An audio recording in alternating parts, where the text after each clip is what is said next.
રાણીપુરાના 312 મકાનોના ડ્રેનેજ પાણી અને વીજ જોડાણ કાપ્યા બાદ રહીશો ફરીથી જોડાણ કરી આપવાની માંગ સાથે પાલિકામાં પહોંચ્યા હતા.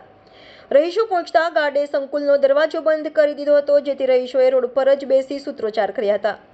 સાંજ સુધી નિરાકરણ ન આવતા લોકોએ પાલિકાના સંકુલમાં ગેસની વ્યવસ્થા કરી જમવાના તપેલા ચડાવી ધરણા ચાલુ રાખવાની ચીમકી ઉચ્ચારી હતી. ધરણા પર બેઠેલી મહિલાઓએ કહ્યું કે બપોરે અચાનક આવ્યા અને 500 પોલીસના કાફલાએ એક પણ વ્યક્તિને બહાર નીકળવા ન દીધા અને ગટર, પાણી અને વીજ જોડાણ કાપી નાખ્યા. અમે વેરા ભરેલા છે તો પછી કેવી રીતે લાઈન કાપે? ચોમાસામાં ક્યાં જઈએ? નોંધનીય છે કે પાલિકાના અધિકારીઓ સ્થળ પર પહોંચ્યા હતા, જેમાં જે લોકોએ બાંયધરી આપી છે તેમને પુનઃ જોડાણ આપવાની કાર્યવાહી શરૂ કરાઈ હોવાનું જાણવા મળ્યું છે. અમે અહીંયા સવારથી છે, અમને કોઈ ન્યાય મળ્યો નથી. જ્યાં સુધી ન્યાય નહીં મળે ત્યાં સુધી અમે અહીંયા જ રહીશું. અને આ બપોરે ખમણ ખાધા હતા, અત્યારે ખીચડી બનાવી છે અને ખીચડી બનાવી છે, બધા અહીંયા જ રહેવાના છે.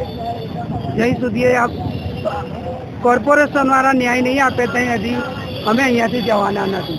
અમારી ગટર લાઈન, પાણી લાઈન અને વીજળી, આ ત્રણે અમને આપે પાછું. કોઈ નોટિસ નથી આપી, કશું જ નહીં.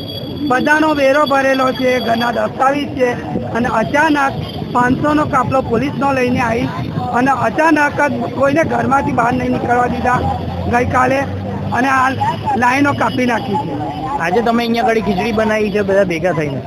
આ બધા ભેગા થઈને બનાવી છે, તમે જોઈ શકો. આ બધા બહેનો સવારના બેઠા છે, આ બાજુ બધા ભાઈઓ છે. શું નામ છે? તોય હજુ આ લોકો અમની આંખ નથી ઉઘડતી. હવે આગળ શું કાર્યવાહી એ કરે છે, અમે અહીંયાથી જવાના નથી.